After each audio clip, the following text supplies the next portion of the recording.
Breaking AI news. A leaked executive order from Donald Trump's team is shaking the education world. Plans are in motion to bring AI directly into classrooms across America. But here's the twist. Could AI replace teachers? What does this mean for your kids? Is this the future of learning or the end of traditional teaching? We're breaking it all down, exposing the real plan behind the leak, and revealing how it could change your life. Before we dive in, subscribe and hit the bell icon. This channel brings you AI news first, always ahead of the curve. According to a Washington Post exclusive, the leaked draft, titled Advancing Artificial Intelligence Education for American Youth, outlines a bold move to inject AI into public schools. Fast. Key takeaways from the draft. 1. A White House task force on AI education, chaired by top Trump-era tech advisor Michael Kratsios. 2. Federal funding to train teachers in AI tools. 3. Private partnerships with AI companies to roll out education tech. This isn't just about teaching kids what AI is. It's about how AI will help teach them and potentially take over key parts of the classroom. The question on everyone's mind: are we replacing teachers with machines?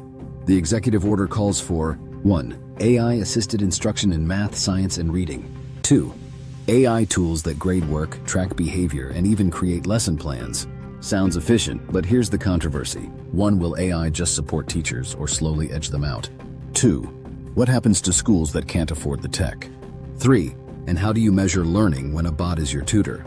This isn't coming out of nowhere.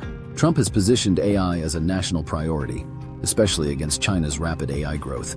Education is the latest frontier in this AI arms race. In fact, earlier this month, the administration 1. Ordered agencies to maximize use of US-based AI systems. 2. Pushed policies to centralize AI control under federal supervision. Education is step 1, but the real end game?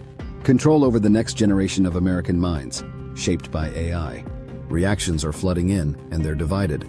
Parents worry about 1. Privacy. Will AI track and store their kids' data? 2. Social skills. Can a robot really teach empathy? 3. Equity. Will rich schools get better AI? Teachers are outraged. 1. Is this just a cost-cutting move? 2. Will they be forced to compete with AI bots? 3. What protections will they have? Unions are already pushing back. Educators say this could devalue the role of human teachers forever. Let's zoom out. What does AI in the classroom really mean? Opportunities. 1. Personalized learning for every student. 2. Real-time feedback 24/7. 3. Smarter resource use and less burnout for teachers. Risks. 1. Tech failures, biased algorithms, and surveillance. 2. Teacher job displacement. 3. Loss of creativity and human connection in education. Experts say AI should be a tool, not a teacher. Did you know China's already launched AI classrooms in over 10,000 schools? This is more than education. It's a global battle for tech supremacy. Trump's leaked order might just be America's first move in an AI Cold War. And your child's classroom is the battlefield. This executive order, if real, could change education forever. It's not just about AI, it's about control, access, equity, and the future of knowledge. Will your kid be taught by a teacher or an algorithm? Subscribe to AI Horizon Daily for instant updates on the AI revolution. We bring you breaking stories before they hit the mainstream. Drop your thoughts in the comments. Is AI in schools the future or a disaster in the making? Let's talk.